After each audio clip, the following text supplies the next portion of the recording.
Live everywhere. Daily Co's Radio on netrootsradio.com presents David Waldman. Kagro in the Morning Show.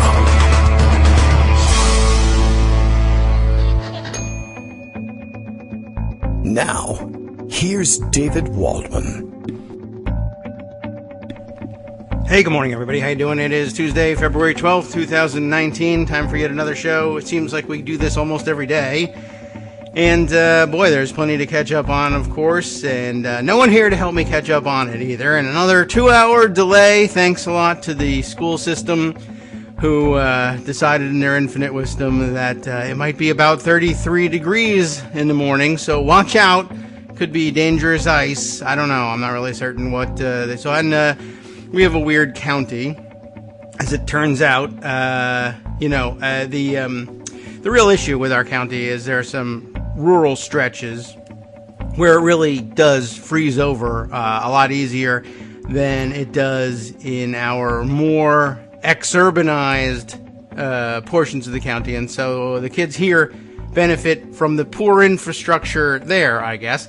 And, they seem to love it. It just seems to cause a lot of problems for us. Yesterday, there was really no reason for it. Today, there's no reason for it. But, of course, the day they cancel it or opt not to cancel it or delay things, and there is a reason for it, whether it's here or elsewhere in the county, and somebody gets hurt, well, then there's hell to pay. So we understand why they have to do it. And, all right, well, we'll make do the best we can. Lunch is not entirely packed here yet today, and so we'll have to take some breaks here and again and run away and try and make sure everything gets squared away. But in other news, in case you've looked around, I'm going to have to tinker with things as I'm working right here. I'll just continue packing up lunches while we discuss things. Last night, the action was in Texas, where Beto O'Rourke had a rally of sorts, as well a protest, as a matter of fact, an anti-Trump protest and march, as I understand the way the event was billed. And Trump, for whatever reason, essentially no reason, I guess, decided to, as I understand, it was Beto who decided to counter-program with his event. Trump decided to have a, for no particular reason, rally down in Texas and pretend, we're basically right up against the border, fighting off drug dealers left and right while we stand here and chant USA, USA. And it was your typical Trump rally type event. It was garbage and filled with garbage. And, of course, it featured all our favorite recurring themes, like misrepresenting the number of people who were at his event, misrepresenting the number of people who were outside rallying but couldn't get in, misrepresenting the number of people the venue held, misrepresenting the number of people who had been allowed in by the fire marshals who made another appearance. We haven't heard about the fire marshals and the fire department cheating the numbers one way or another. This time he was crediting them for fitting 10,000 people into an arena designed for something in the neighborhood of 8,000, and he was thanking them for bending the rules just a little bit to let more people in. Of course, the arena holds about 6,000 people. And the fire department, well, depending on which report about it you read first or believed, originally said, no, we didn't do anything to cheat or get extra people into the rally. We don't do things like that. But then later I noticed, was it Karen Tumulty was noting, let me see if I can grab her tweet just to be sure about it. But she was saying, I guess she had two screen grabs side by side and was asking, wait a second, what? She's got first the tweet from Zahira Torres, who reports that the El Paso Fire Department just told us that Trump's statement about them allowing 10,000 people inside is incorrect. The spokesman says the Coliseum holds 6,500, and that is how many were allowed in the building. However, that runs side by side with the screen grab from Jennifer Epstein, who says El Paso police estimate a crowd of 10,000 to 15,000 for the anti-Trump, anti-wall, pro-O'Rourke rally and march tonight. Why is that a problem? Actually, now that I think about it, what is it? Is she saying, "Wait, what?" Like, does that mean Trump was? I don't know. I thought I read this differently this morning. That somehow the El Paso police were saying that there were 10 to 15,000 in the Trump rally, which there are not. But okay, I guess she's just asking, "Wait, what?" Like, I guess she's feigning surprise that the president has lied about it. That's odd. All right. Well, I read it in the midst of a number of his claims that he had, in fact, crammed thousands of people more above the limit into the Coliseum, and that Beto O'Rourke across town had 200 to 300 people. So you know how that goes. I mean, and then, of course, the morning media reports are Trump exaggerates. Trump was perhaps less than truthful. Still nobody just saying, yeah, the president's an inveterate liar. We just can't stop this guy.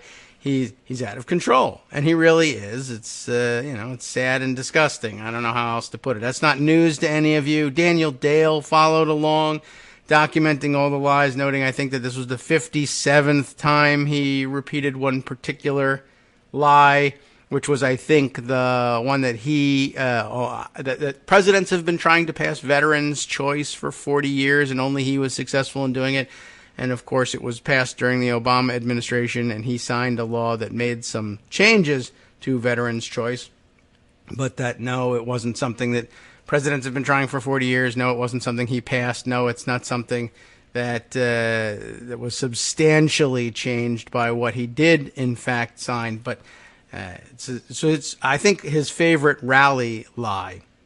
There was also, as it turns out, a call for, once again, violent attacks against the media, and once again it was obliged. A BBC cameraman was attacked by a guy who ended up getting wrestled down and tossed out of the venue, and I think I read that it was another member of the media who actually held him down until security came and tossed him out. And the president feigned interest in the whole thing, asking after the fact, is everybody okay? And not if he had anything to do with it, but that's how he spent his time. And then, let's see, there was also, of course, I think everybody had their eyebrows raised a bit as the president spent his time lying about the situation here in Virginia and and abortion in general. Finally, just pushing Republicans over the top to the point where they now openly have a Republican president on stage saying, "Did you know all the Democrats," basically starting off in Virginia, and Ralph Northam's been getting a lot of attention. He says it's okay, and all Democrats believe it's all right.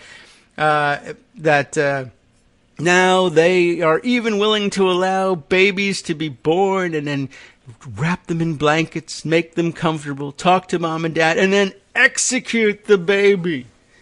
Boo! Large, violent boos behind him, of course, for, I guess, if the president of the United States stands on a stage and tells people that, did you know that the other party, Democrats, or in Virginia or wherever around the country, are in favor of executing babies who've already been born, the natural instinct is to say the president of the United States doesn't make this crap up just to make us angry. It must be true, and that does make me angry, and boy, am I ever against infanticide, where babies are born and parents change their minds. Oh, why he stopped there? I don't know. Even against the will of the parents. In some cases, parents have been discharged from the hospital. 3 days later, they're driving their children home. In fact, they arrive home. In fact, the children are in 7th grade when they kill them. I don't know why he doesn't just go that far. It was always sort of a standing joke that they were going to accuse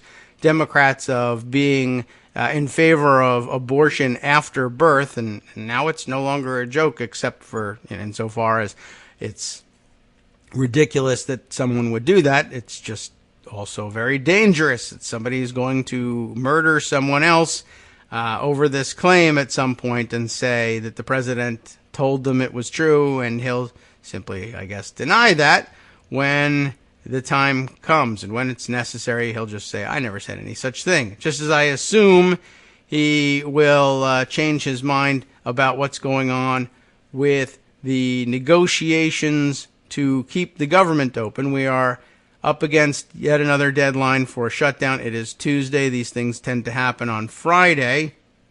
So we have a few days left. But it was noted for the record. Let's see. I'll scroll down and see, where did that thing happen? Ah, yes, here we are. David Hopkins.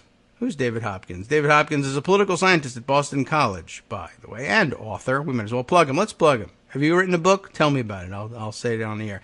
Author of, the pop-up window disappeared, so too bad. Red Fighting Blue, Asymmetric Politics, Presidential Elections, and into his areas of expertise, I guess. And a blogger at Honest Graft, which I believe we've read from on the air before, or maybe Greg has. Anyway, he was tweeting this morning, and I think it was Greg's retweet that I happened to see in my own timeline, saying, let's see. Oh, he's reacting to another tweet, so let's go all the way back in the chain here. Katie Rogers, White House correspondent for the New York Times. They have like 50,000 of them, I guess. Laura Ingraham scores a POTUS interview, she tweets, on border negotiations. He tells her he was given a choice between learning about the deal and talking to her. What an interesting choice. He chose her. So here's the excuse. The exclusive border negotiations update. The actual update then would be they're talking and we'll see what happens. Which is, of course, his update for everything, because he doesn't know what's going to happen. He has no idea what's going to happen. He never does. Likely no way of finding out, even if he wanted to. And then, on top of it all, no desire to actually find out what's going on. Mind you, once again, I'm setting the scene for you. Negotiations apparently resulted in some sort of deal being put forward. And I have all we have is a tweet for the moment. I'm sure there's some write-up about it somewhere, and we'll try and grab it during one of our breaks so that we can share it with you, at least in the roundup. But a deal of sorts has emerged from the committee appointed to work this stuff out. The offer is made to the President of the United States, who previously shut the government down for a number of weeks over very specific demands that he had for this deal. And the offer was made to this same president. Would you like to be briefed on the agreement that has emerged from this very important committee? And he said, no, I'd rather be on a telly show. And so he was. They're in the business of accommodating him. Now, it was David Hopkins' observation that it is interesting that Trump is not only uninvolved in the deal-making, but that he also doesn't even feel the need to pretend that he is involved in the deal-making for public consumption, which is a very good and true and interesting observation. However, it should probably be well known by now, in my own observation, that, okay, for now, Trump, and remember, Trump made this decision to not bother with creating the impression for public consumption that he is involved in the negotiations, because the choice was between creating that impression and going on a telly show that he really likes. That's the important thing to him. Now, you might expect then that his aides might come to him and say, well, that's the choice between those two things. Now, if you do this, if you go on the telly instead of and say, who cares? I don't even want to know. I wanted to come on your show. Now, you could go on there and lie. You could do both, sir. You could go on the show and say, I was fully briefed before. And you know how Trump would handle these things. I've been fully briefed. Believe me, Laura, I get intelligence like nobody else on this planet. Okay? I know exactly what came on out there. Now, I probably shouldn't tell you. Because the negotiations are so delicate. And you know how these politicians are with their egos. They want to be the ones to announce it. They want an exclusive rights to it. But the president knows. The president always knows. Of course. That's the way it is in this country. And I won't spoil the surprise for you or for them. I'll let them have their moment. Just suffice to say, we'll see what happens. They'll make their announcement. I haven't decided what I'm going to do with it yet. I'm going to be discussing that with my closest advisors, at which point he'd probably say, and you, I mean, mind you, you are one of my closest advisors. Isn't that true? Everyone should know that. Anyway, so he would just, I don't know why he didn't just bluff and say, sure, I know what's in the deal. I'm just not going to ruin the surprise for those petty, squabbling politicians who want to do it for themselves. So he missed the opportunity to do that because he's dumb and lazy. But don't worry, he's learned to accommodate for his stupidity and laziness. So the point is that for now he seems to have, David Hopkins notes he's locked himself out of the ability to tell people that he was involved in the negotiations. What a fool. But shame on us, I would say, because later on, when he realizes, or when someone tells him, didn't you hear me when I said that?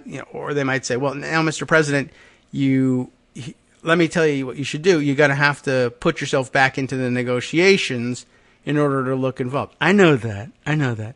Why didn't you tell me that before, though? I did. You ignored me. You were so excited to go on the telly with Laura Ingraham.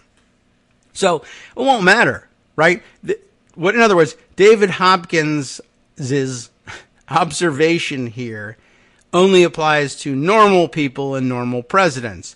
Presidents who would be embarrassed if they said, I was totally involved in the negotiations. And then they said, well, it's interesting because here's a video of you on telly with Laura Ingraham saying, I don't have any idea what's going on in negotiations and I don't want to know. I was actually offered a chance to find out, but I came on the show instead, even though I could have done both. And yet, here I am. And he'll say, what's the difference? Who cares? I'll just say, I was integral to the negotiations all along. In fact, the real charade here was the idea that they were negotiating in this committee. They were all basically doing my bidding, and I said, my instructions to them were, you guys have these meetings, get it catered nicely or whatever you want to do. Mill around for a little while. Make some phone calls, watch television if you want to, have a sandwich, whatever it is, couple scoops of ice cream, then come out of the room and announce that you're doing exactly what I told you to do, and that's that. Well, Mr. President, what if we, can't get the votes for that? What if we come out with a deal that's something else? Don't worry, just say that's exactly what I told you to do. But it doesn't have any wall money.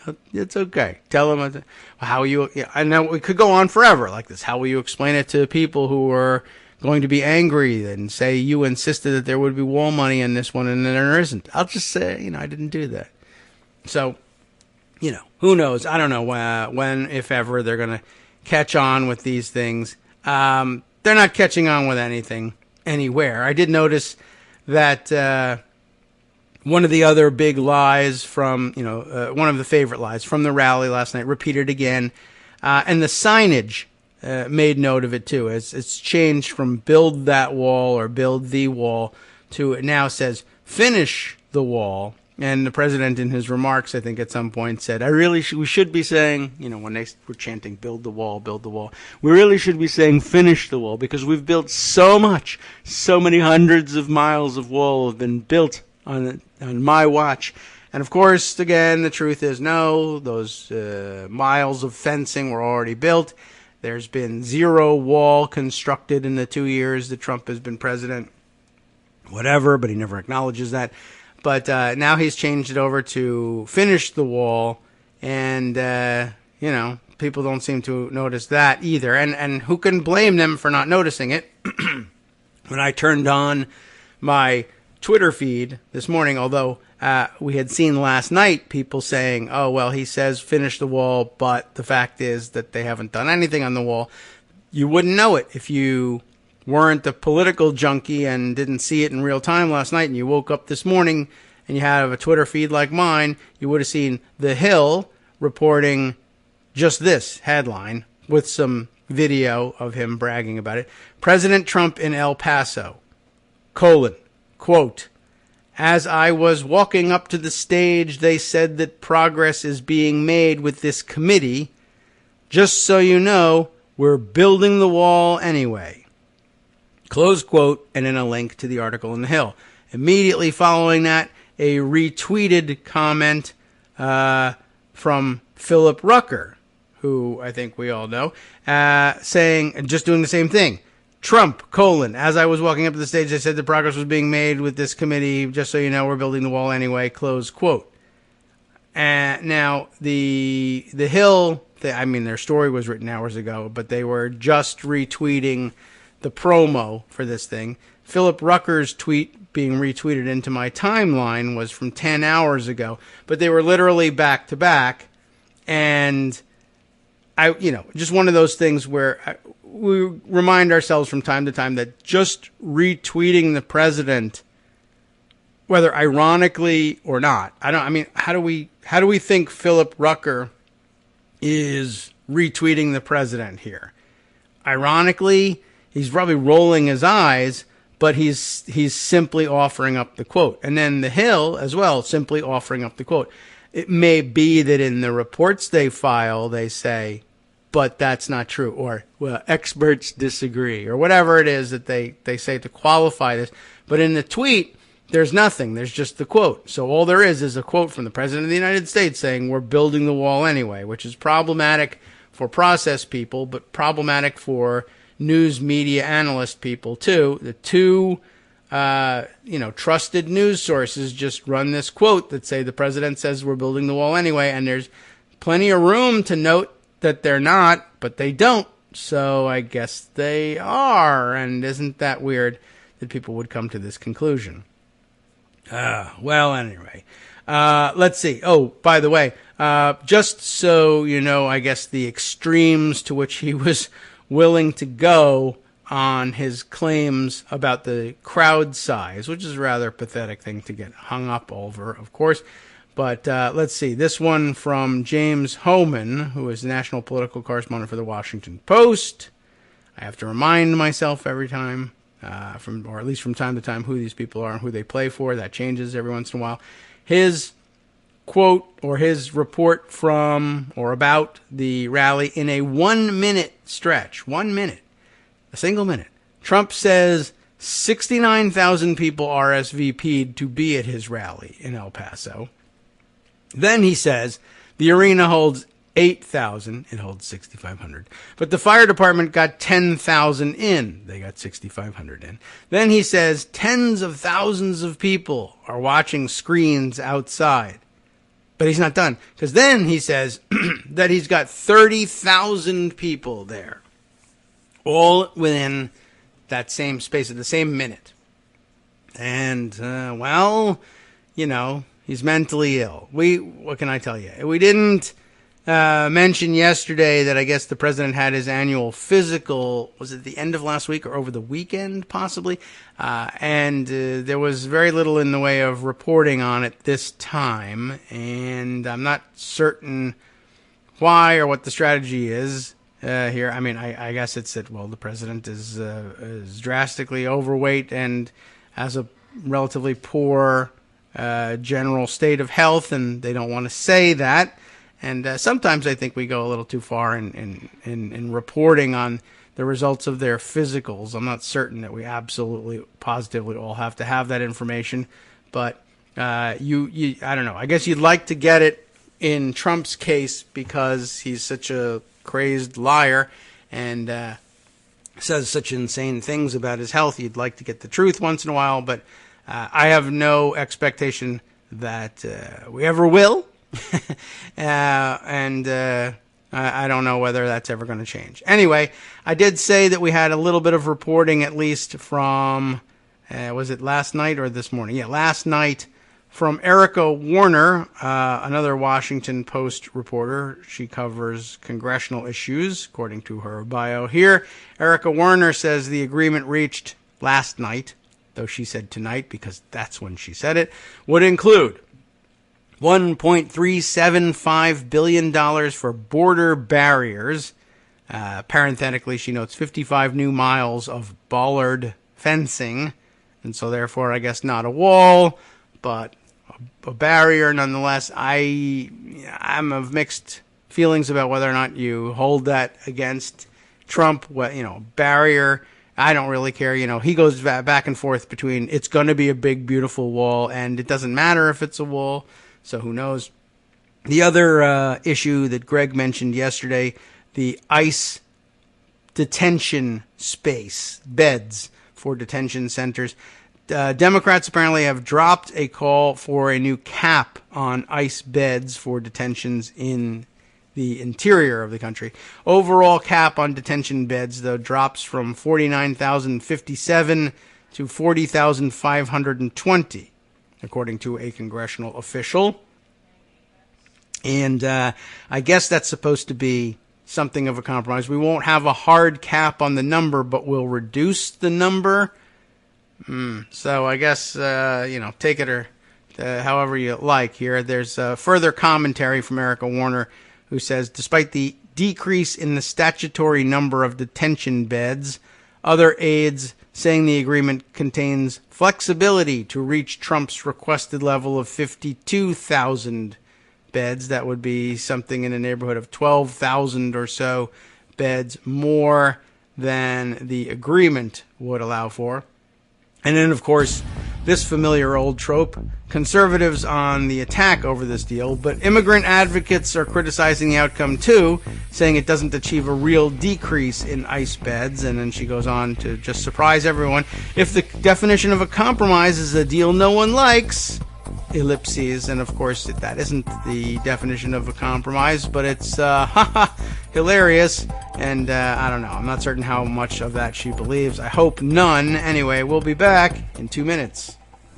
Hi, it's me, David Waldman, your host for Kagro in the Morning, with a brand new interruption, though it's still aimed at saying thank you to all of you who are supporters of the show. We've made a lot of progress. When we first started this campaign, fewer than 1 in 25 regular listeners were donating to help keep us on the air, and now that's down to about 1 in 15, but we've got a long way to go. Remember, it won't take much. Our average monthly donation is currently about $7, for which you're getting 2 hours of great news and entertainment 5 days a week. What's that, 70 cents an hour? That's a pretty good deal. But as a wage, well, I think Democrats would be against it.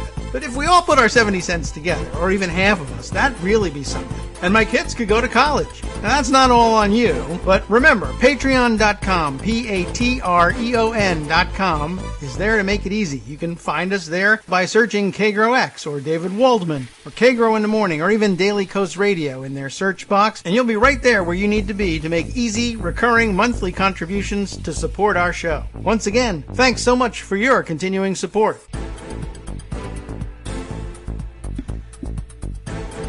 Welcome back to the Kagro in the Morning Show here on Netroots Radio. Woo! All right, running up and down the stairs, trying to get everything in order for the morning.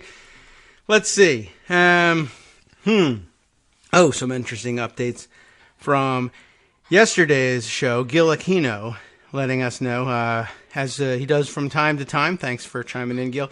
Let's see.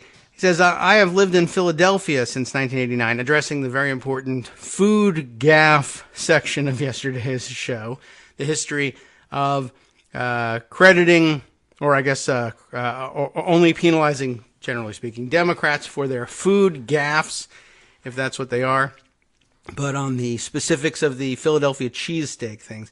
Lived in Philadelphia since 1989. I have never met someone who eats a cheesesteak with Cheese Whiz, and I hope you never do, Gil.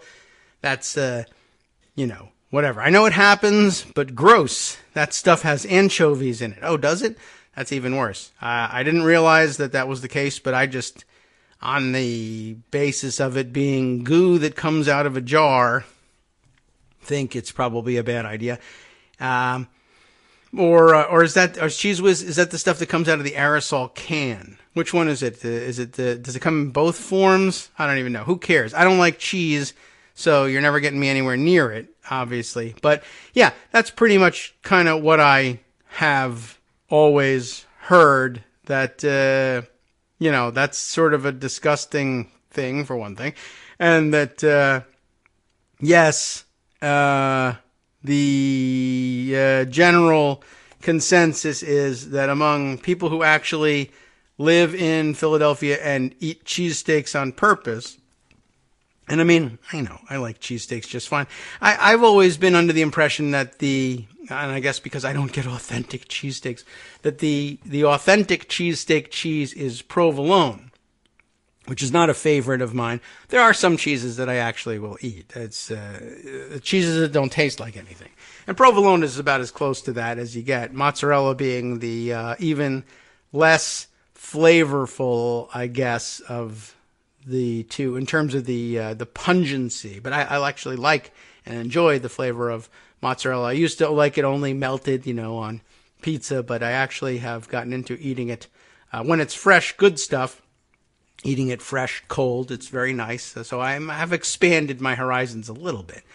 But Cheese Whiz, to be eaten purposefully in anything, I've never really understood. But I guess there are people who actually love this stuff. But that's the touristy thing, and sort of, I don't know, sometimes tourist food is purposely gross. I sometimes think that there are places where they say, let's come up with something purposefully awful and then tell them that the only authentic way to eat it. People love to do the local thing when they get someplace, whether they consider themselves tourists or not.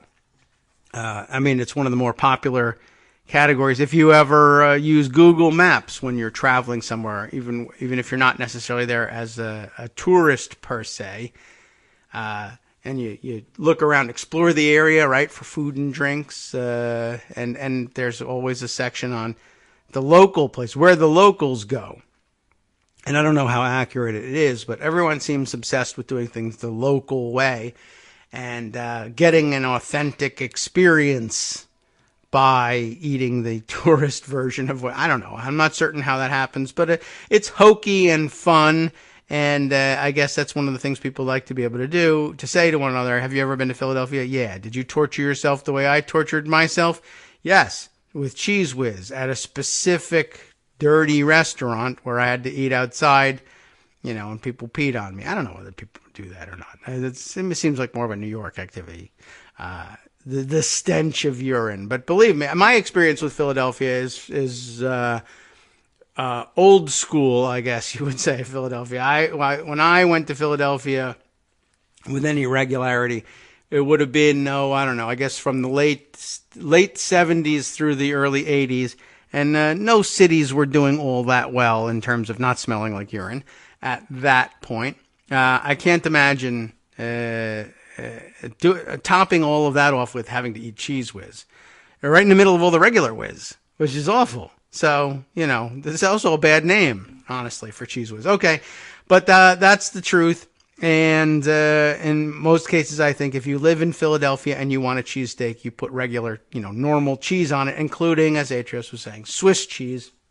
I don't know how long we want to spend on this thing. But by the way, this news for me somehow, even though I have two fanatical video gaming kids, he let me know that Matthew Chapman's screen name, or his Twitter address, Fawful, Fawful, is a character in the Super Mario Brothers game series. I'm too old to know that, I guess, and too old to be. I'm so old I didn't even pay attention to what video games my kids were playing. I guess is basically it. I learn these things from time to time. I guess if my kids play that character, I do sometimes hear about it. Or if my kids think that character sucks, I hear about that. I did hear about that this weekend as my son and I touring another prospective college campus, walking past a room where a couple of kids were playing Smash Brothers, I guess, and he ducked in to the room to shout, "Cloud sucks," and then run away. And I didn't know what that meant, but I assumed it was funny to everybody, although I don't know. I guess somebody could have been offended by that. They were obviously playing that character. That's the big news today. That's what Trump is talking about, and that's what we're talking about, true. Okay, let's see. Jack Ox has an interesting observation on the insanity going on in the abortion department. I'll hold on. I'll call the abortion department and ask him what's going on. Shockingly, I was speaking with a woman who is a financial consultant, which is supposed to mean a smart person, for a well-respected organization, which is supposed to mean she's smart and so is the organization, who believes this BS about killing born babies. I was gobsmacked, and I am also worried, and I think you should be, because you're entirely right. It's out there, and there are people who are willing to believe it, and I cannot understand it, and I always thought that was the sort of thing that people would think, oh, they've finally gone too far in trying to smear the other side, but I guess not. A financial consultant, probably in charge of your 401k, not yours, Jack, but it could be anybody's. Armando is calling in because he wants to probably kill babies or something like that. Hey, Armando, are you calling in to join in infant sacrifice going on here? How am I? I'm worried about the future of the country. That's how I am, of course. How are you? I'm good. I'm worried about the future of cheese. Oh, yeah? All right. Segment. Oh, yeah. Well, I know. I distracted everybody. If we combine all the subjects, yes, I guess that's what's happening. Donald Trump claims that here in Virginia they are covering newborn babies in Cheese Whiz to kill them. So, reconnecting. There's a poor network connection. Are you driving? That must be it. All right, we'll see whether it actually reconnects us or not. And I'll play the sound effects. All right, Armando, you happen to be reconnected here or no? No, lots of beeping. There we are. Oh, that sounds like you. Are you there? That is me. Okay. I'm reviving an old tradition of me calling you when I'm driving to Miami. Yes. Okay. The connection is not terrific. Let's see what. So what can we get in for you here? Maybe I'll call. Yeah, you want to try and give a call back later on? Maybe wasn't a great. Yeah, maybe I should wait till I'm in a better spot. Okay. I'll call you further on the trip. Sure. Okay. I'll look forward to it. And yeah, I think everybody would rather hear what you have to say than struggle otherwise. Okay. Well, it's a good idea and a great time for it on a Tuesday and with a delayed opening and everything. But we'll see if we can't reestablish that connection a little bit later on. And I will. I know everybody wants to hear from Armando, and I'll have to fill in with stupid stuff from the news instead, which is okay because there are some very interesting pieces here. Now, this one, do I start with non-news? Sort of. I mean, I guess so. Maybe this helps explain something about these crazy the abortion stories. I don't think it helps explain the Cheese Whiz story per se, but it seems to come in from out of left field here. This is a very interesting topic. The Seattle Times happens to be reporting on the next door effect, as they call it, in Bellevue, out there in Washington. A familiar reaction to crime. This is a story written by Gene Balk, which I'm not familiar with him, but it's bylined here, Gene Balk / which I think means that this is his Twitter handle, the FYI guy, the For Your Information guy, a Seattle Times columnist. And he's got a piece here that says, if some folks do have a concern about crime rates in Bellevue, it doesn't seem to be because they're on the rise. And that sounds familiar, like you can see the connection to the story about abortion, for instance. Yes, the story begins, there's crime in Bellevue, too. I've been alerted to that fact by Seattle Times readers. I've written a lot about crime in Seattle, property crime in particular, because it's an issue for many people who live in the city. Readers on the other side of the lake have asked for similar attention paid to the problem over there, too. Bellevue, of course, has a reputation as a very safe city, at least in comparison with Seattle. Crime statistics bear that out. In other words, facts bear that out. I used preliminary police department data and population numbers from the Washington Office of Financial Management to calculate the crime rates for 2018. In every major category of crime, the rates are lower in King County's second biggest city than in Seattle. Some of the differences are pretty dramatic. You're 6 times more likely to be the victim of an aggravated assault in Seattle than in Bellevue, and the rates of robbery and burglary are more than twice as high in the Emerald City. And there's a little chart included here. How much safer is Bellevue than Seattle?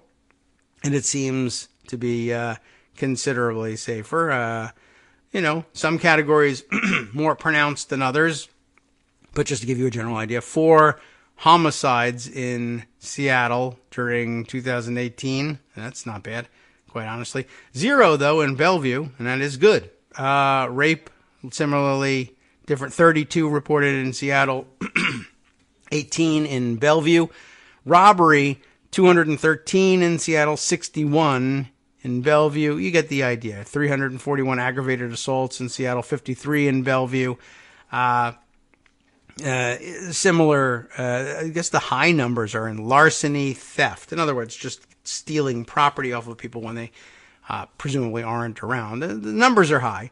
3,298 in Seattle, 2,529 in Bellevue. But in general, in every aspect, there's no category of crime reported here in which Bellevue is higher than Seattle, and really not that many in which they're even close. But apparently this stuff has got people concerned. So he continues on here. Even so, I'm not surprised to hear complaints about safety from folks over here in Bellevue, because when it comes to something as frightening as crime, statistics don't always matter.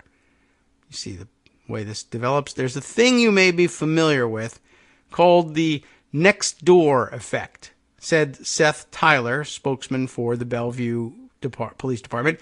Yes, I am familiar. And he links here to another Seattle Times piece of his own, entitled here, Mean World Syndrome. In some Seattle neighborhoods, fear of crime exceeds reality. Apparently this has become quite a thing.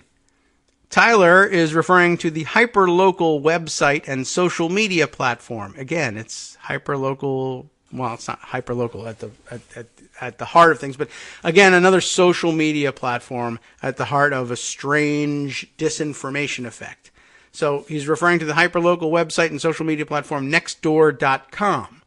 It provides a forum for neighbors to communicate privately with each other and to share information. I know we have such a site around here, and it's largely the same as it is in suburban neighborhoods all over the place. Some things of benign nature, but then again, a lot of suspicion and eyebrow raising here, as is the case, I guess, in Bellevue. So let me continue with the story. It provides a forum for neighbors to communicate privately with others and share information, but folks frequently use the site to post about crime or any real or perceived, parenthetically, suspicious activity. That's where I see the worst impulses of people come out. Neighbors who spend a lot of time reading these posts can come away with a heightened sense of fear and the feeling that things in their neighborhood have gotten out of control. Have you ever looked on your local nextdoor.com site? The big news on our local Nextdoor site for a while was somebody who had a family of foxes living in their backyard, and people who were spotting the foxes all over the place and reporting where they hung out and what they were doing. But ours, like a lot of Nextdoor sites, has a lot of, I thought I saw a suspicious person the other day.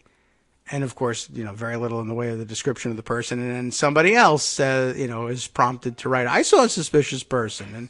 And now you don't know whether it's the same person or there's several suspicious persons sneaking around the neighborhood looking to, do God knows what, put cheese whiz on something that you weren't expecting, or murder your babies, but declare themselves a hero for doing so. I don't know. Not certain what they're up to. But yes, neighbors who spend a lot of time reading these posts can come away with a heightened sense of fear and the feeling that things in their neighborhood have gotten out of control. In a column last summer, I wrote about this phenomenon, that's the one he linked to before, in some lower crime Seattle neighborhoods. Oftentimes, What we'll see is there will be one or two burglaries in a neighborhood, and then a resident will either start a rumor or put out some inaccurate information, Tyler said, the spokesperson, right? And unfortunately, we don't have an opportunity to correct that information because we can't see it. Eventually, an alarmed resident winds up contacting the police department or the city council, wondering why nobody is doing anything about a crime wave that's in reality one or two isolated incidents, he said. It tends to have a snowball effect, Tyler said. I can tell you I've received emails from residents who are very concerned about crime trends that just weren't happening. Or for that matter, abortion trends that just aren't happening. Or people attending a rally that just isn't happening. Or building a fence or a wall along the border that just isn't happening. Or a caravan that isn't happening. Or you name it, right? This is just the localized version of exactly the same thing that we see on a national level.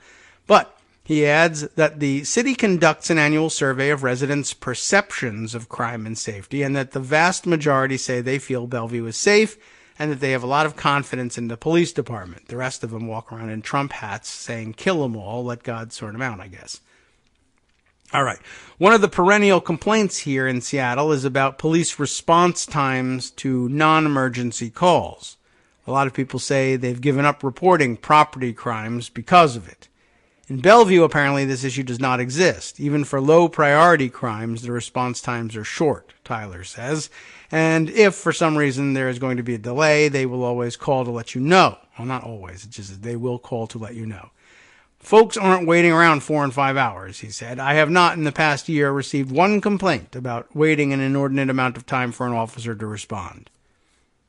Like in Seattle, many types of non-emergency crimes can be reported online in Bellevue. If some folks do have concern about crime rates in Bellevue, now we're just getting into, like, what should you do about crime in Bellevue if you actually see it happening, I guess. There are some exceptions. Last year, for example, vehicle theft saw a 17% jump. Even so, the rate remains much lower than it was a couple decades ago. But generally, this is all part of the section that says, even if folks do have some concerns about crime rates in Bellevue, it doesn't seem to be because they're actually on the rise. For the most part, crime in Bellevue has been pretty steady over the past 5 years. Then the exceptions. And then some context for the statistics. But basically, yeah, the story is, for the most part, crime rates remain low, and it's simply concerned citizens sharing information with one another on social media platforms that drives them to think that crime rates are skyrocketing. Now, I don't know if Nextdoor.com is on the level worthy of being exploited by Russian trolls at any point, but I guess there's another fracture point, another pressure point at which Russians can inject themselves into American politics and cause panic across multiple cities and cause people to believe things that are absolutely not true, to the detriment of all. I mean, I guess the Washington area is already susceptible to that given the outbreak of measles up there. And apparently now the claim is out there, and I don't know how much credence I give it yet, but apparently the idea that anti-vax discussions and fights may also have found themselves infiltrated by Russian bots and Kremlin agents. The idea being that, let's see, I'm sure I can find up about this here. Find a vaccinations story about that. But the latest theory is that they have decided that that is another point at which they can divide Americans. And I don't know how effective they thought it might be, but it's anything that creates tension in political discussion is ripe for their exploitation. And there's no additional cost to trying to exploit that either. So I guess it's entirely possible it's entirely plausible that they might have decided to try and do that just for the hell of it and see if they can make something out of it. But it's not a brand new theory. I see as I'm Googling it here that throughout the latter half of 2018, there are several articles out there making the same claim that Russian trolls and content, as he say here, so-called content polluters are engaging in online discussions, debates, they enclose in quote here, about vaccine safety. And I think that's well reported there, to put that in quotes in particular. So again, no surprise. It kind of it's like the cheapest form of biological warfare, right? I don't have to develop the weapons and I don't have to deploy the weapons. They'll just do it to themselves if I let this person who seems to enjoy trolling on message boards anyway as a hobby simply do that full time, and hundreds of Americans will infect themselves and their children with eradicated and preventable disease. I guess that's a good outcome for the Russians, although what they get out of it exactly, I couldn't tell you. Just chaos, or just a good time. Maybe it's just a good laugh, and they seem to enjoy that. All right, let's see. Coming up on our next break in a couple of minutes, at which time I have to start on the next shift of moving people towards school. But let's see. There's a couple of stories I can dive into and possibly finish before the break time comes up here. Let me grab this one. The most, or I guess the least commented upon of the stories in the last week or two that deserve attention. In The Guardian, which makes a bizarre habit of giving away the top 1/3 of every screen to a banner ad, which makes it extremely difficult to read the rest of the story. But this one from the other day, Rod Rosenstein, did not want to write memo justifying Comey firing, according to a new book that is out there, and I think it's Andrew McCabe's book. Deputy Attorney General privately complained about Trump's order, according to Comey's former deputy, Andrew McCabe. And that's a bit of a surprise. I don't know that we had heard that that was the case. John Swain is the reporter on this one. Let's see what we can get in before the break. The Deputy Attorney General, Rod Rosenstein, privately complained that he was ordered by President Donald Trump to write the notorious memo justifying the firing of the FBI Director James Comey, according to Comey's former deputy. I don't know how much credence to give that, but we were all surprised, I think, by, and we're still, I think, a little bit confused about exactly what kind of guy is Rod Rosenstein. On the one hand, we're all depending on him, and he's developing a solid, he's developed a solid reputation for protecting Mueller and the investigation. And it's hard to tell whether he's, ultimately going to be the good guy or the bad guy in all of this.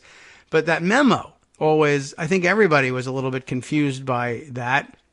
Although, there were a lot of us here on this side of the issue who recognized that Comey had made horrible mistakes and probably deserved to be fired. And I know Trump is constantly baffled by the idea that people could still be mad at him even though they knew that Comey should have been fired, and he did it, and he's so upset. How could you possibly be angry with me? You wanted him fired too. Yeah, well, I wanted him fired for real reasons and in a real way, and we didn't get that. But it's true, Comey was guilty of some gross misconduct, but that wasn't the misconduct that was charged in the memo. So this is puzzling. Andrew McCabe, the story continues, writes in a new book that Rosenstein, who has publicly defended the memo, that's another problem, lamented that the president had directed him to rationalize Comey's dismissal, which is now the subject of inquiries into whether Trump obstructed justice. Rosenstein made his remarks in a private meeting at the Justice Department on 12 May 2017. Remember, we're reading The Guardian. According to McCabe's memoir, which also accuses Trump of operating like a criminal mob boss and of unleashing a strain of insanity in American public life. I'll agree. McCabe recalls Rosenstein being glassy-eyed, visibly upset, and sounding emotional after coming to believe the White House was using him as a scapegoat for Comey's dismissal. Yes, they were. He said it wasn't his idea. The president had ordered him to write the memo justifying the firing, McCabe writes. Rosenstein said he was having trouble sleeping, McCabe writes. There's no one here that I can trust, he is quoted as saying. McCabe's book, The Threat, How the FBI Protects America in the Age of Terror and Trump, is due on sale later this month. A copy was obtained by The Guardian prior to its release.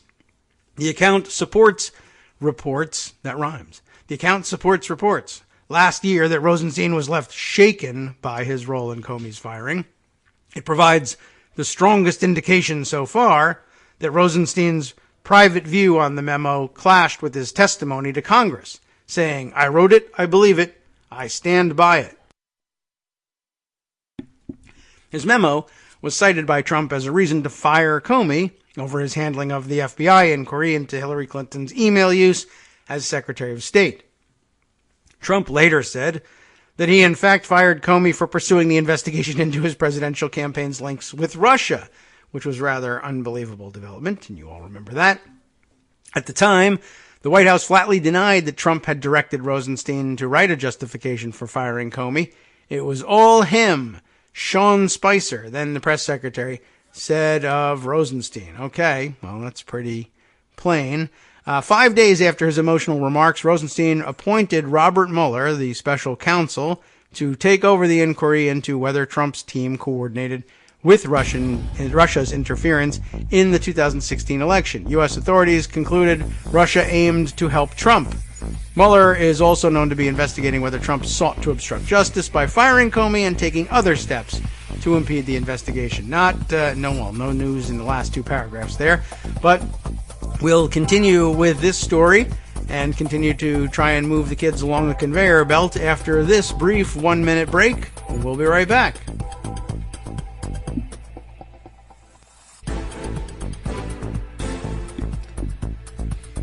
And welcome back again to the Kagro in the Morning Show here on Netroots Radio.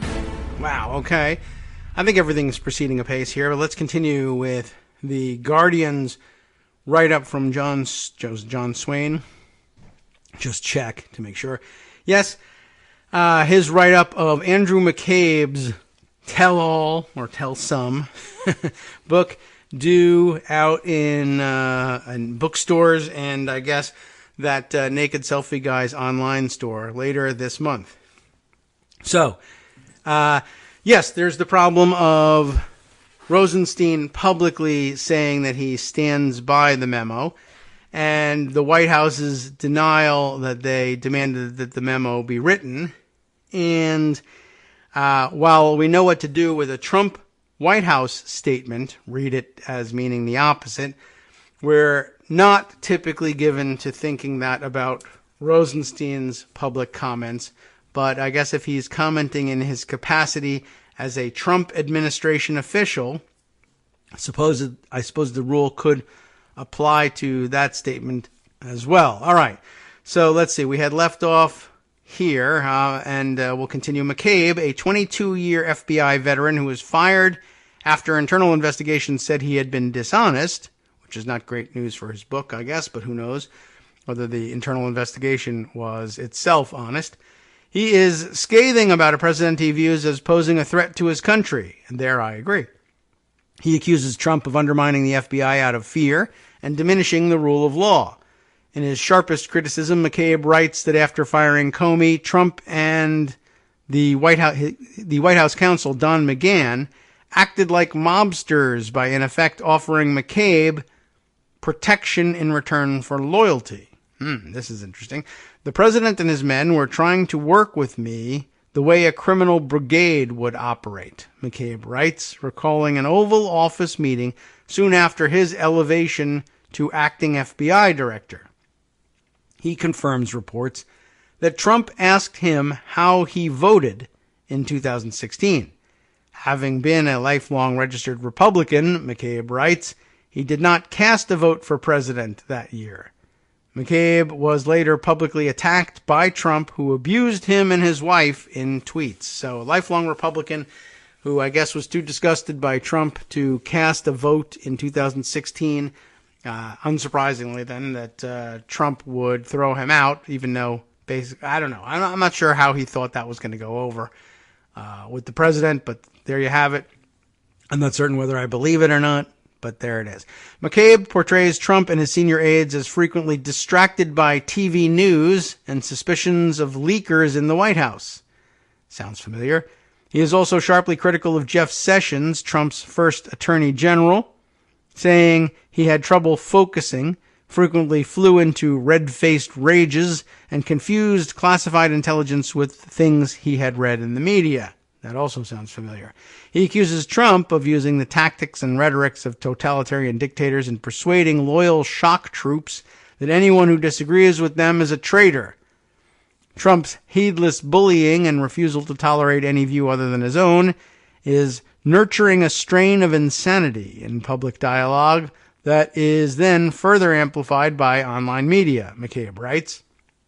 The book does not reveal new findings from the Trump-Russia investigation, but gives a tantalizing detail within what McCabe says is a hypothetical that explains FBI protocol. If the Bureau learns that someone from a U.S. political campaign and a high-ranking foreign official discussed possibly colluding, he writes, then the FBI would be obliged to investigate. I think that's pretty obvious too, and I'm not certain how much value there is in including that in the book, but just making things clear, I suppose. And some of the stuff is new and calls into question exactly how to regard Rosenstein's role in all this, and I suppose that's well worth questioning from time to time. Let's see. Moving on, we've got a number of other choices of directions here. Well, here's one that we thought I meant to include in yesterday's show, since we were talking about Matthew Chapman's thoughts on filibuster reform and, in fact, I guess on cloture reform, and somehow apportioning that by population, state population. I mentioned that there's some other filibuster reporting out there and discussion of the topic, and I thought I would include this. But first, of course, I have to make sure that the auto-playing video on this Hill piece doesn't get in our way. Dems wary of killing off filibuster. You may have been noticing in the past couple of days enterprising reporters asking Democratic candidates for president, potential candidates for president, declared or otherwise, for their thoughts on eliminating the filibuster or exercising some control over cloture/filibuster reform. And mixed bag. Some recognizing right off the bat, look, the things that I want to do are likely to be blocked by Republican filibusters, and I'd like to get that out of the way. And others, particularly those who are still in the Senate, being much more circumspect about the things. But here's this piece here. Jourdain, I don't know if he says Jordan or Jourdain, it's spelled A-I-N, Carney. So apologies there. Democrats are wary of calls to nix the 60-vote legislative filibuster if they retake the Senate in 2020. This contained just two, I guess, the Senate membership. The filibuster is quickly becoming a divisive topic in what's expected to be a crowded Democratic presidential primary, which already includes several senators. A coalition of progressives is trying to make it a wedge issue, arguing it should be done away with if Democrats take the majority, because it would stand in the way of a Democratic president getting signature legislation passed through Congress. But several Democratic senators are cool to the idea. This is no surprise, really. They worry that taking the dramatic step would effectively defang the minority party and freeze any hope of bipartisanship. That's long gone. Don't think of it in terms of bipartisanship. I think at this point, you might as well just think of it outright in partisan terms. Do I think that the benefits of passing a Democratic agenda on the, on the chance that we, one, take back a Democratic majority in the Senate, and two, win back the White House. Do I think that chance is worth the risk of the flip side, which is that either this time around or sometime in the future, losing the contest for the White House and losing control of a majority in the Senate again? And these things do happen an awful lot.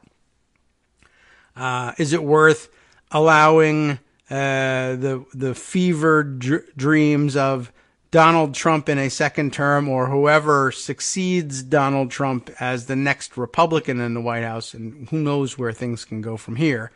Is it worth allowing that to happen?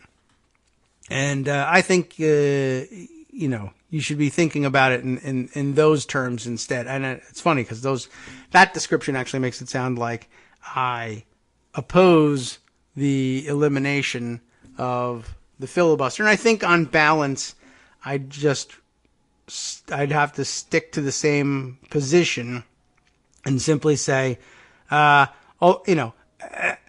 stability of this system that we treasure so much appears, I don't know, like maybe it's irrecoverable. Because it's not just Trump, obviously, that's causing all these problems. We had the problem with the filibuster and the abuse of it before Trump was elected. But I do think Trump changes the future of Republican politics to some extent. Maybe it does. Maybe he doesn't change the essence of Republican politics, because I think it always was what it is now. It's just he's changed some of the ways in which we deal with the practice of Republican politics. And he's been much more obvious, like we always say, about saying the quiet part out loud. But the substantive change in policy hasn't been all that great. In other words, I don't think the vaunted stability of the system has been much to write home about for a very long time. So I'm not certain that we're saving anything here by preserving the filibuster. Anyway, I'll just read the article for the moment. Contains no surprises here, but just to sort of reset and have one foot grounded in where senators really are in all this, so you know what to expect perhaps when the time comes. Several Democratic senators, as we said, are cool to the idea, worrying that taking the dramatic step would effectively defang the minority party and freeze any hope of bipartisanship, which is not a real thing.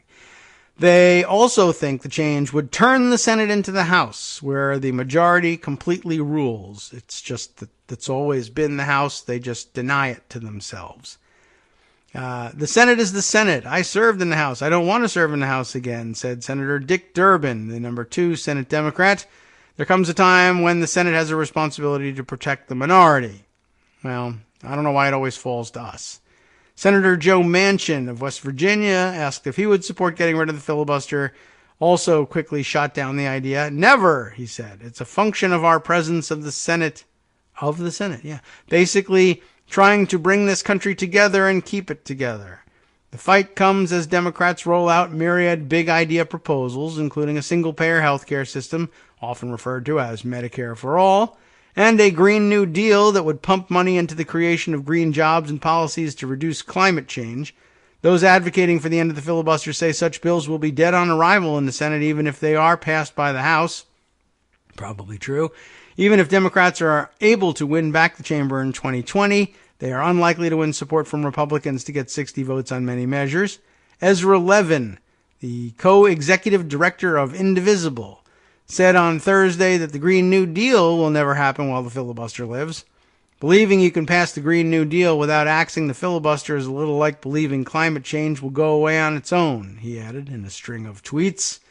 The procedural fight kicked into high gear late last week after Senator Elizabeth Warren said that nixing the 60-vote legislative filibuster should be on the table if Democrats win back the Senate and the White House in the 2020 elections.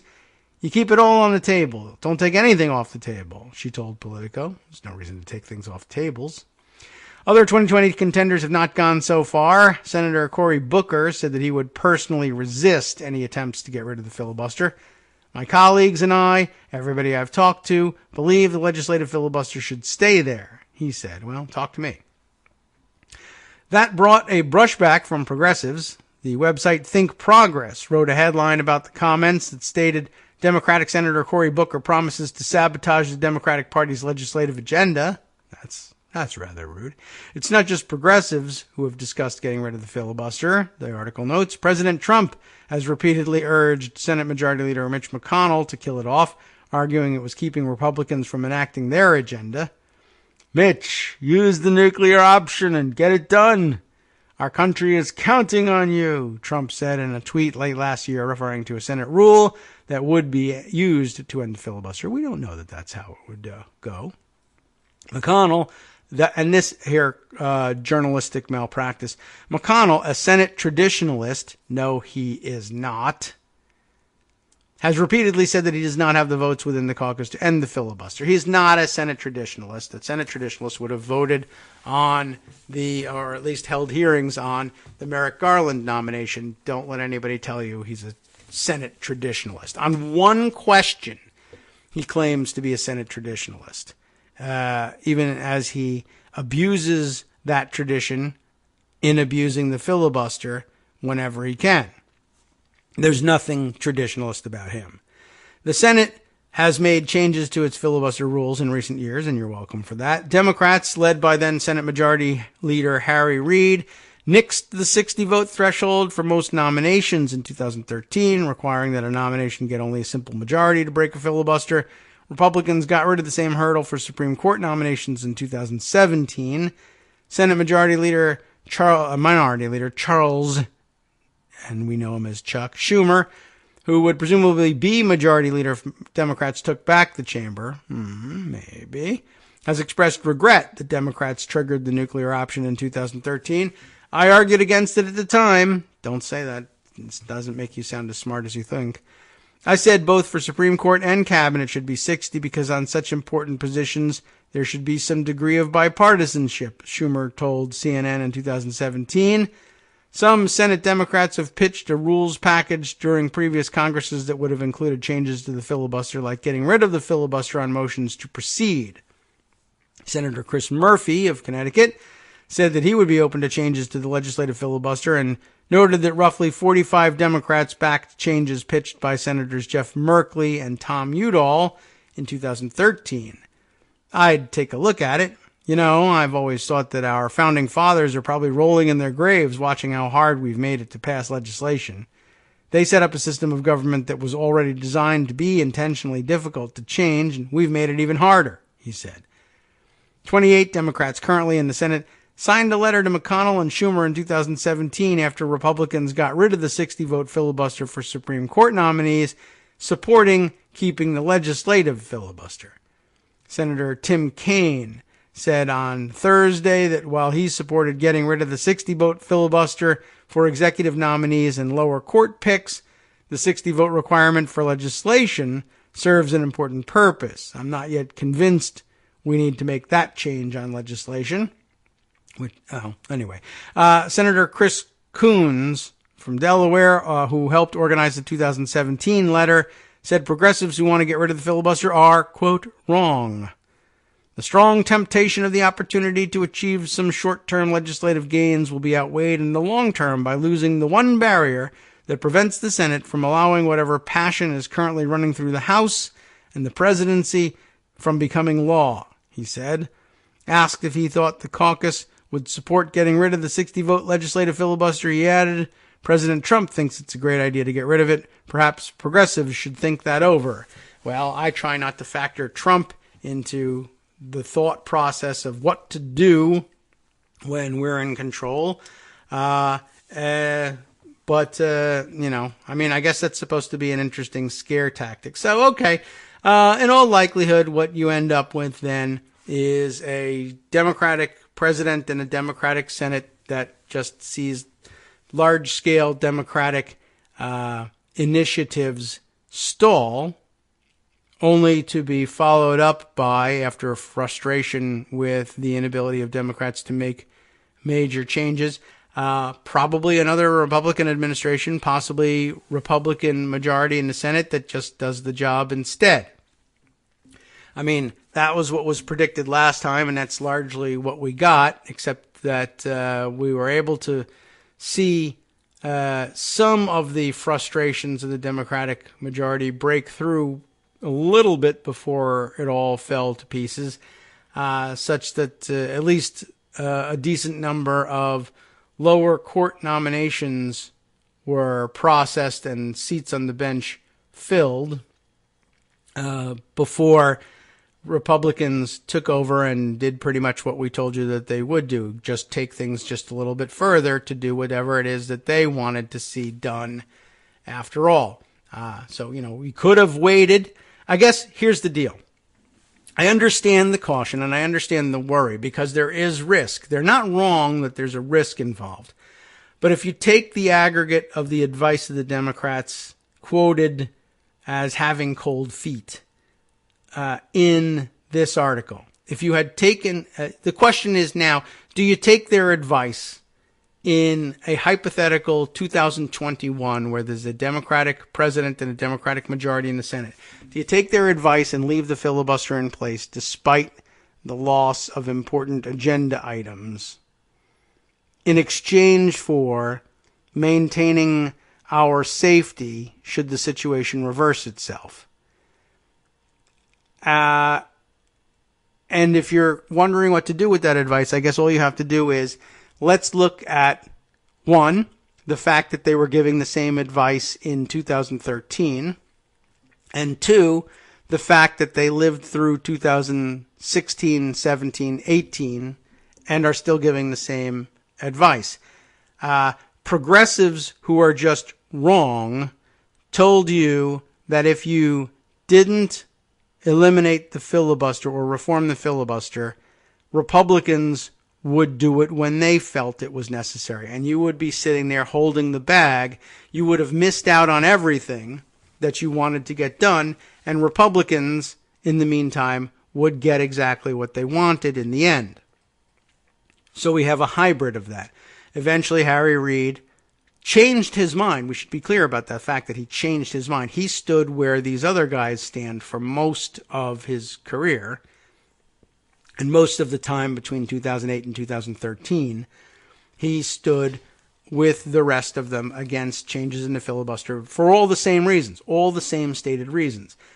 And we were at a point where there were hundreds of vacancies on the bench, and President Obama was unable to efficiently, or even nearly efficiently, not even halfway efficiently, fill these seats. And the Republicans, the great Senate traditionalist Mitch McConnell, right here in the article, he's a traditionalist, was keeping those seats vacant, blocking every legislative initiative that he could, and telling people, anyone who would listen, that his main objective was making Obama a one-term president through whatever abuse of the filibuster he could muster. There were mass holds on everything. There was a vote on every filibuster on every motion to proceed. That's why is that an issue? Eliminating the filibuster on the motion to proceed. And the answer is because they never used to do that because it was ridiculous. Why bother having a cloture vote on the question of whether or not to begin debate on something? How much more debate do you, I mean, if that doesn't strike you as instantly insane, I guess I'll explain it. Maybe you're new-ish to the show, or maybe this podcast has been buried and is in a time capsule somewhere, and future historians need to know what that. I don't know. I'm gonna flatter myself here, but here's the thing about motions to proceed. What's happening is you need to remember what a filibuster is. First of all, of course, the fact that the filibuster doesn't exist in the rules. It's not an affirmative rule, there shall be a filibuster, and here's how it'll work. It's the backwards reasoning from the cloture rules. From early on in the Senate's history, the elimination of the rule whereby a majority vote could be used to close debate on something. The House has a rule called the previous question rule. In other words, you can call for a vote. You can call for the previous question. If you're debating a bill and you want to get the vote already, and people continue to insist about jabbering on about this thing, like I'm doing now for 2 hours a day, and you want an end to it and you want the vote taken already, you move the previous question, and there's a vote on it, it's a motion. Move the previous question, that is the question we were debating previously, the one that's before us now. Let's get to it already. Except, you know how these legislative bodies work, any body that works by consensus. You don't just say, the vote is now, because I say so. You say, all right, well, let's vote on whether or not to vote. So that was the previous question motion. That rule existed in both the House and the Senate. So by the way, for all the people who say, well, I don't want to turn the House, or the Senate into the House by getting rid of the filibuster, the Senate once was the House. Up to about 1805, it had a previous question rule. It's just that they never bothered to invoke it because there was like 5 people in the Senate. And they didn't have to operate that way, and they never had to call the previous question, or very rarely had to call the previous question, because everybody who wanted any time to say anything had plenty of it. Remember, we're talking about a United States with, in the beginning, 13 member states, and in the early years up to, 15, 18, I don't know how the number went to by 1805, but very few states, and therefore 2 senators per state. You're talking about a body of under 40 people. Anybody who wants to speak at any length can do so. And, of course, a much more collegial bunch, I would imagine, not just because of the way it was perhaps in those times, but again, because a smaller group working together, et cetera, and able to get along. So it was proposed in a revision of the Senate rules that since we rarely use or have never used this previous question motion here, why don't we get rid of it? Which is not really a very smart thing. I mean, I imagine it made some sense on the surface at the time, but if they had really thought about it, I don't know if they necessarily would have agreed, for all time, let's eliminate the previous question rule. What if one day we can't decide on whether or not to have a vote, if we base the decision on unanimous consent? What if one day one person doesn't want to have a vote and the rest of us do? Hasn't happened yet? Okay, fine. Well, let's get rid of it. That was a dumb idea. Proposed apparently by Aaron Burr, not necessarily regarded as a great hero of the Republic at this point, but that's how it happened. And so the House, the Senate turning into the House, they were the House, but then they talked themselves out of being the House. And so what you have then is now now you have no previous question motion, but the Senate does have the consensus making tool. If you can't get unanimous consent to say, let's start debating XYZ bill, one person doesn't want to start debating it, they can continue talking about the question of whether or not to start debating it. And you can't call the previous question on whether or not to debate. In other words, the motion to proceed to this bill. And so instead, for years, they had nothing. They had no tool whatsoever to move somebody off of it. However, they did have the talking, I guess what would be the early prototype of the talking filibuster. If you left the floor eventually, then they would say, fine. And in that case, let's have a vote on moving this new bill up for consideration, and you're exhausted and you're not there to talk anymore. They didn't have the no talking, the painless filibuster of I threaten to vote against it later. They didn't do things that way. You had to stand and stand your ground essentially and talk forever, and even then nobody bothered to do it. So what we're talking about here is on a motion to proceed, you are having the official name of the filibuster, since again the filibuster doesn't exist in the rules, is extended debate. In other words, the big prerogative in the Senate is supposed to be that you can debate anything forever, for as long as you want. There's no time limits on debate, except as later established by the cloture procedure. But other than that, no time limit on debates. And the House also, by the way, never had any time limits on debates until it developed them for itself through the rules, because having endless debate with 400 members is unmanageable. But the Senate, I guess, didn't have that problem. So what you have is extended debate. We will not allow closure or cloture, as they decided to call it, of the debate at this point, because there's some important point that hasn't been fully hashed out yet. Now, so what you have here in having a filibuster, allowing filibusters of motions to proceed, is procedurally you're talking about, I refuse to allow there to be an end to the debate. We need to have more debate about whether or not, that's right, to have a debate on this bill. If you think that makes sense, then fine, you're against ending the filibuster on that. Hi everybody, it's me, David. Let's change things up from the old fundraising pitch for just a minute and talk instead about how you can be a part of our show. If you've got a smartphone or any other electronic recording device, why not sit down and record a segment for us?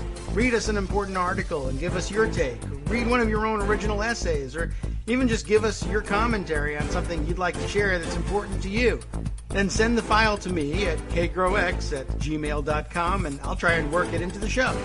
Short segments, a few minutes in length, are easiest to fit in. And of course, I can't always guarantee that I'll be able to play everything, but if you've ever shouted at your radio or TV about something you wish was being covered, here's your chance to change that. Make the show your own. Send your submissions to me at kagrox@gmail.com.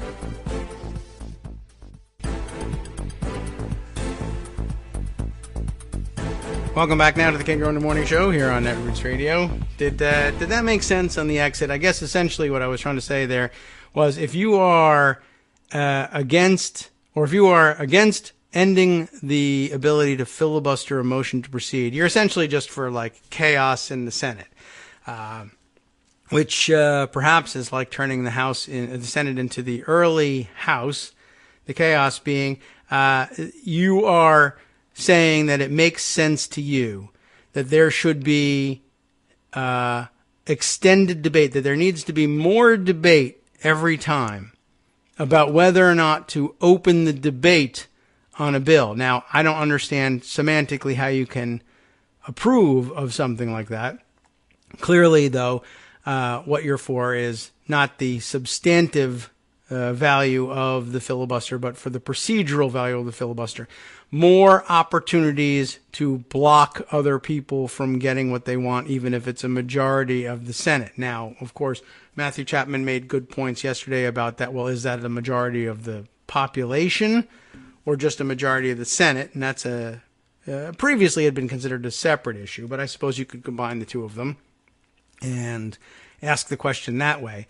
But the idea that you were so in favor of additional debate on the question of whether or not there should be more debate makes so little sense that you would think that senators would be reluctant to defend it. It's just that most people don't ever stop to think, well, what does it mean to be in favor of filibustering motions to proceed, right? That doesn't immediately by itself on its face tell you what's going on here. But that's the explanation.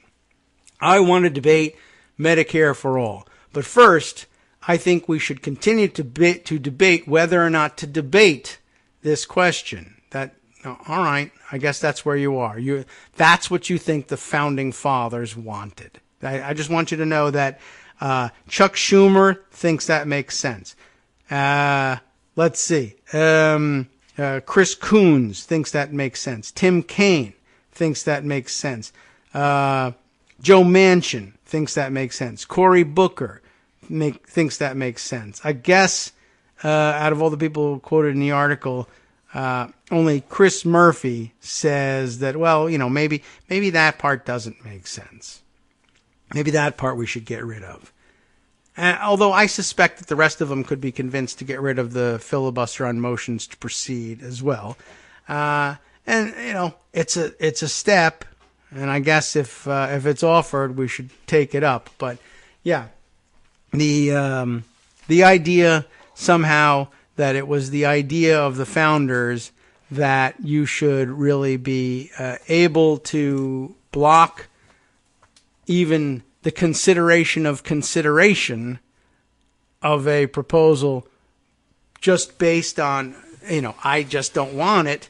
and then you walk away and you don't do any work for it. You don't occupy the floor and make your fantastic points over and over in the best way you know how, but instead just walk away.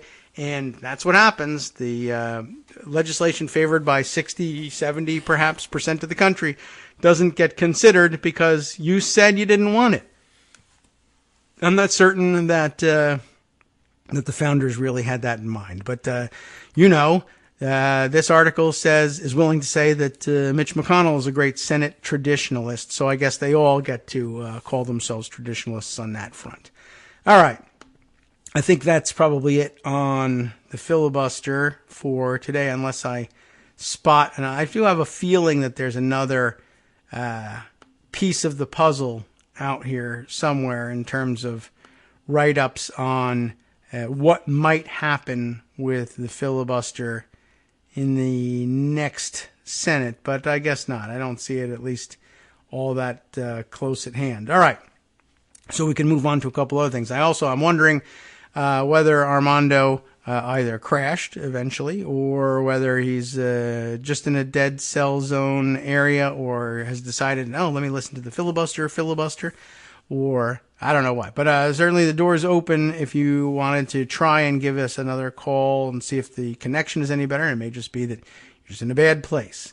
All right, let's see. A couple of other interesting stories out here that probably need some mention, and I'm trying to decide which of the bunch it should be. Let's try. Well, let's go this way here. We've got.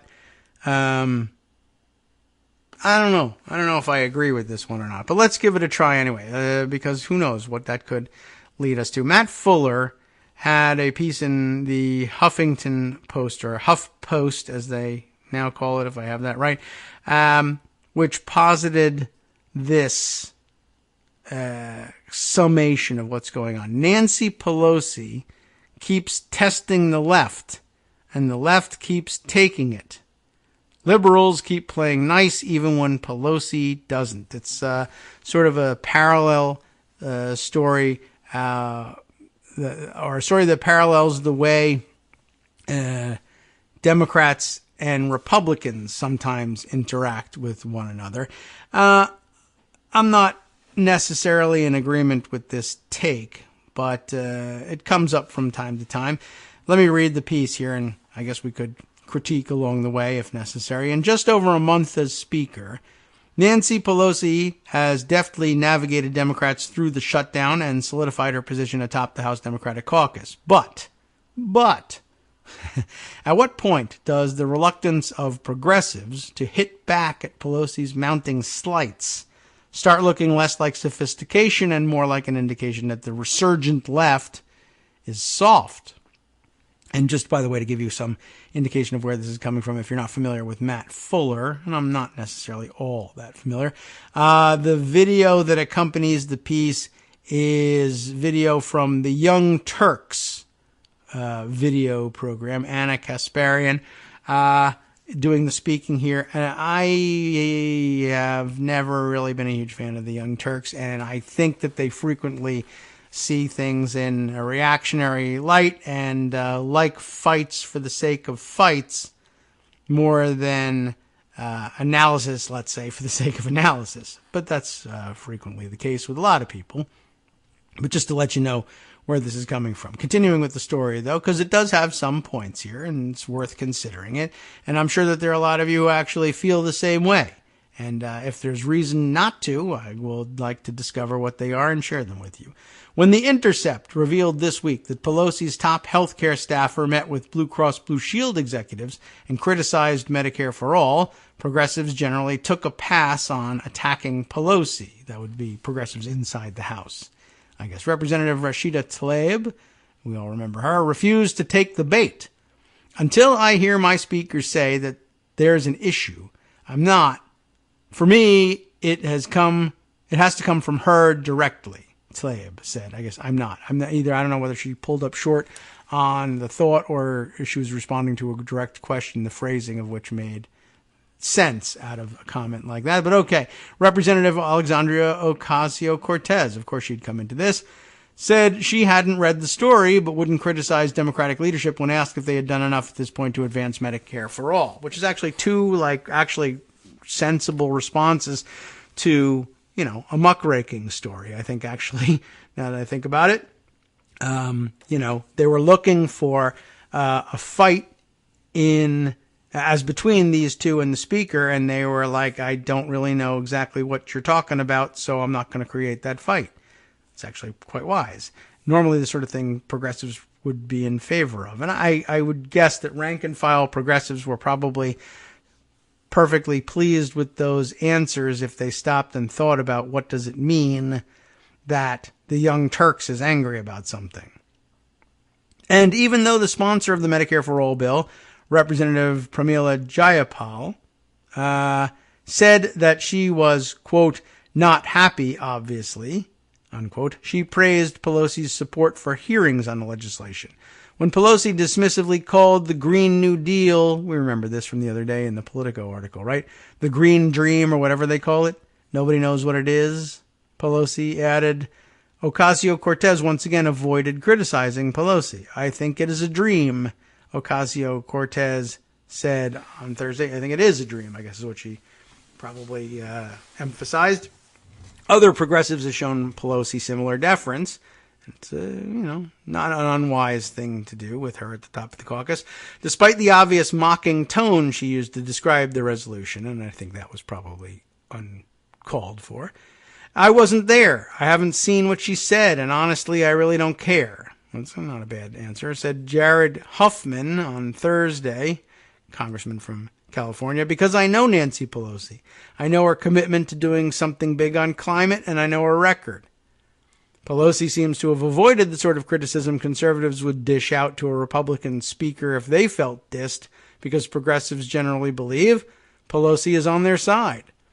The speaker did clean up her comments a bit about the Green New Deal during her weekly press conference Thursday, though she also managed a certain backhanded condescension in doing so, saying she welcomed the enthusiasm. Yeah, well, that's the right word for it. Where's our recording of that, too?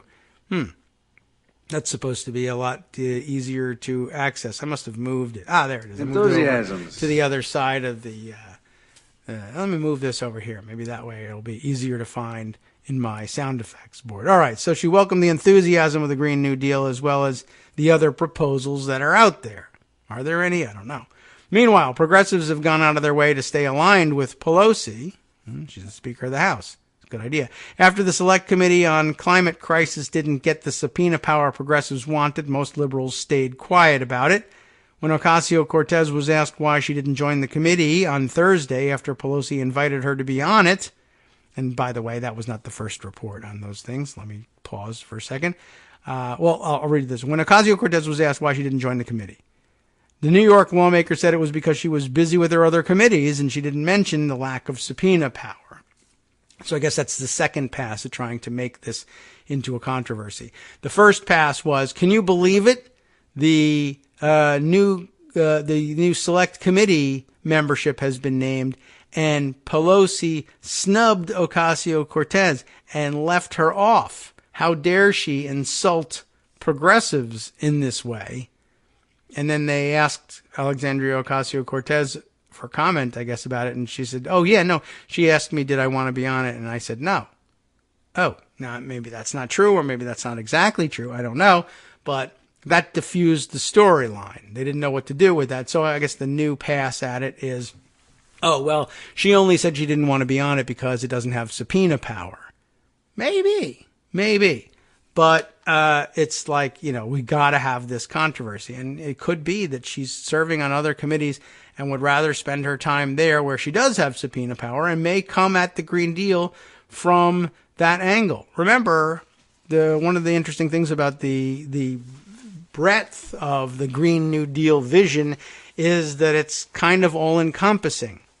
There really won't be another committee with subpoena power, or without for that matter, from which you can't likewise approach formulating Green New Deal related legislation. Everyone will have a hand in it, or certainly could. Anyway, progressives have also stayed in line on a number of other potential flashpoints. When Democratic leadership decided not to censure Steve King, instead offering a resolution so watered down that King himself voted for it. How do you like that? Hardly anyone spoke up. One of the only members who did speak out was the only member who voted against the resolution, longtime Democratic Representative Bobby Rush of Illinois, who authored an actual censure resolution against King. At the beginning of the Congress, all but 3 Democrats, Ocasio-Cortez, Ro Khanna, and Tulsi Gabbard of Hawaii, voted for a rules package that included pay-as-you-go provisions that progressives thought were harmful to the Medicare for All cause. And Democrats have stayed in line thus far on efforts to impeach President Donald Trump or even to just acquire his tax returns.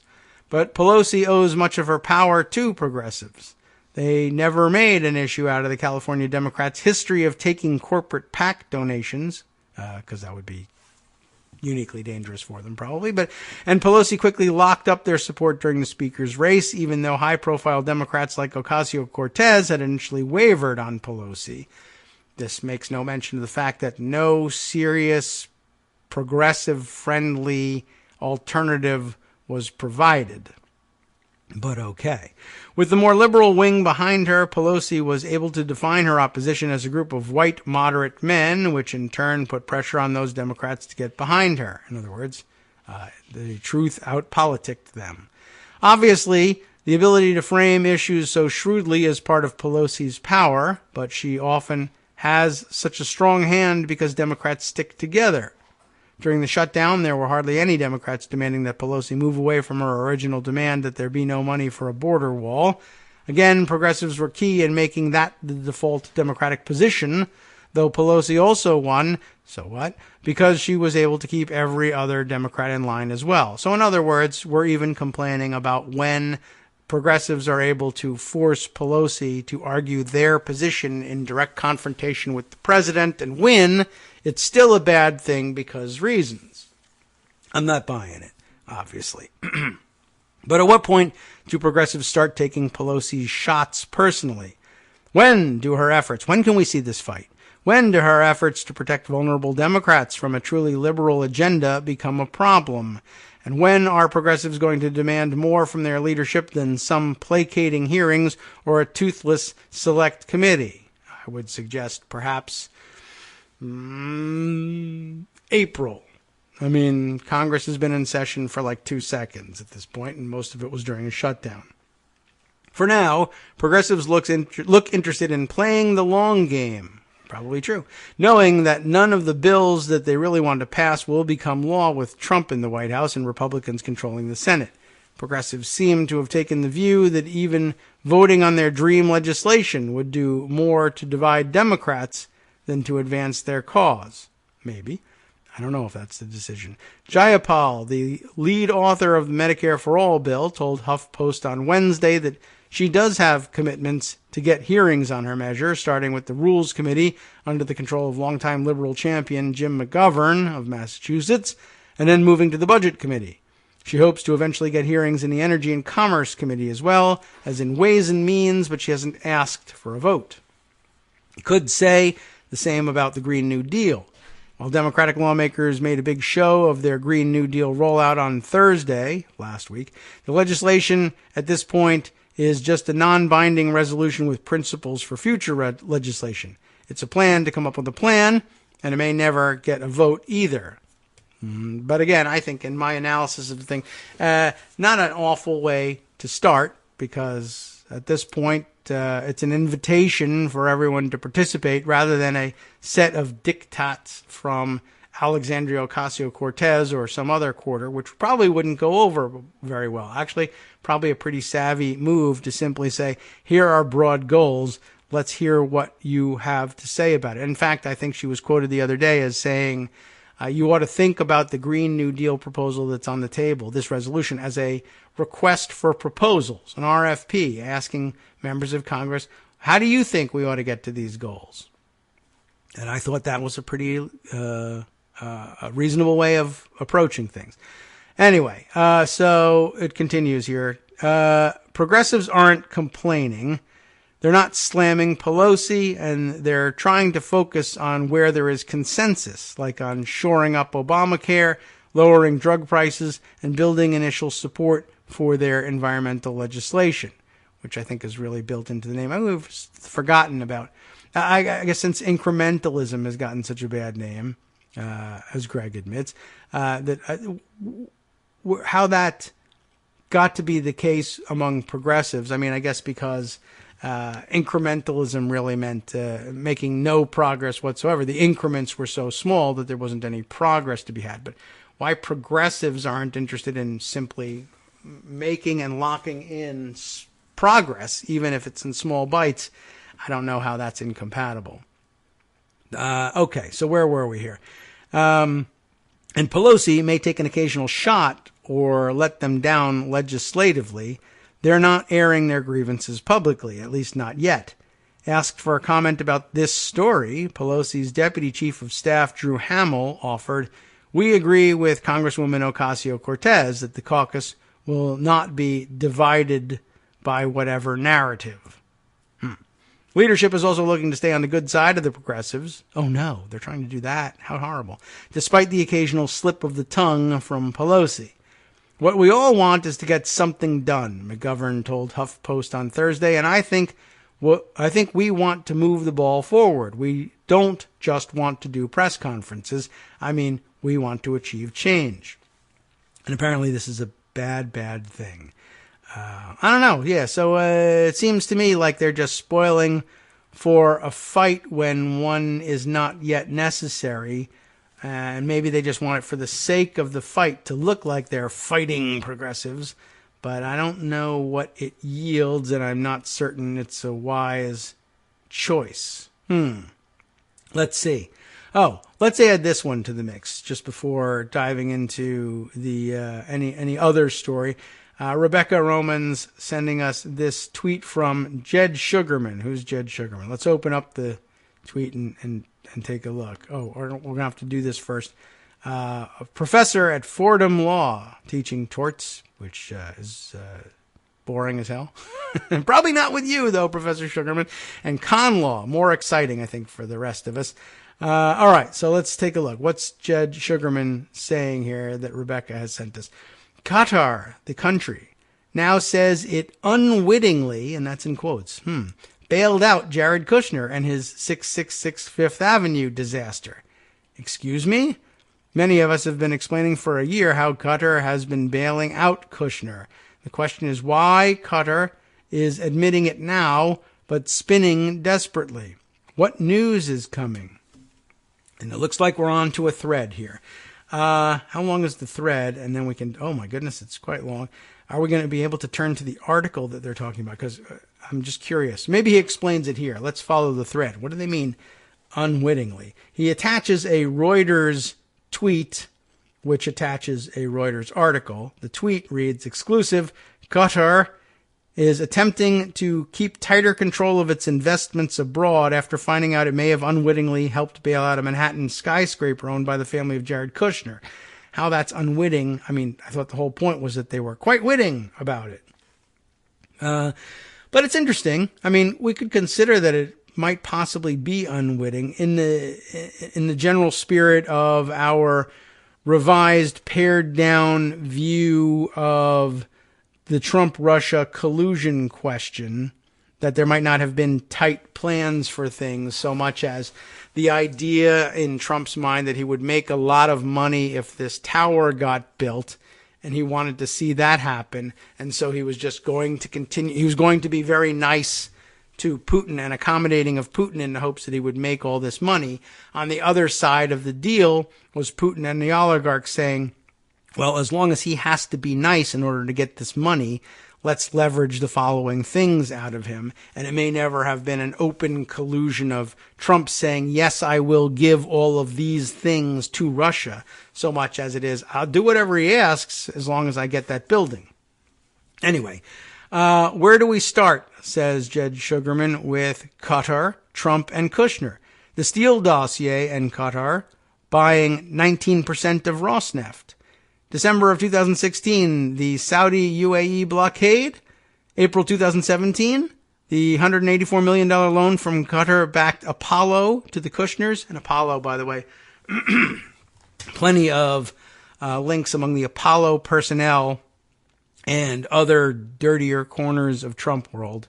One day we'll look at that. I wrote this a year ago, and he links to a Slate piece entitled L'Affaire Kushner. We may or may not have read this thing before. A series of revelations about the White House princeling have added further credence to the key claim of the Steele dossier. Of course, that not being the P tape. Everyone else thinks other things are the key claim. I like the P tape. I think we should focus on that.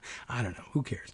Jed Sugarman continues, and I wrote this in June of 2017, another blog entry. Public and damning evidence has pointed towards Qatar's involvement with Russia, quid pro quo, for almost 20 months. It's awfully late now to cry unwitting. It's witless because there's a witness. Get it? Why is Qatar suddenly acknowledging its role in the Kushner bailout but spinning it as unintentional to Reuters? And Reuters cooperating with this spin, by the way? When news of the Brookfield deal hit, eyebrows were raised in Doha. That would be the Brookfield. That's the bailout. Eyebrows were raised in Doha, I guess is the question of whether or not that's right. Really, Reuters? Asks Sugarman. More like wink, wink. Reuters, here spinning for Qatar, says the bailout, in which Doha played no part and first learned about in the media, has prompted a rethink of how the gas-rich kingdom invests money abroad via its giant sovereign wealth fund, two sources with knowledge of the matters told Reuters. I mean, I don't see how they think it's unwitting, considering that the reason Kushner made approaches there, I mean, he specifically sought them out, asking for their sovereign wealth fund to bail them out, and they said no to it initially, right?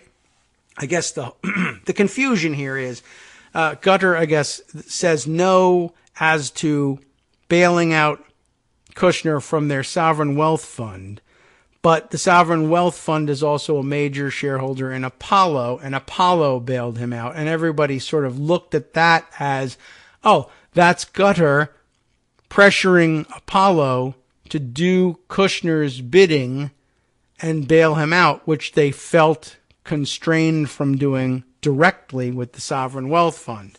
But it's Qatar's contention that they had no idea what Apollo was up to. How they couldn't have found out in the space of the 20 months, as Sugarman mentions, I have no idea.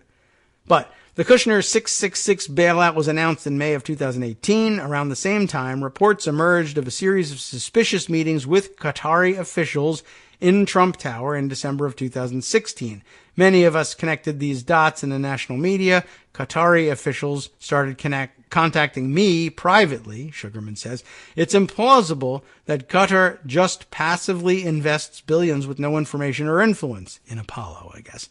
Now, suddenly, Qatar is going public with its implausible claim of ignorance, just as soon as the Brookfield purchase of 666 Fifth Avenue from Kushner was safely completed. Convenient.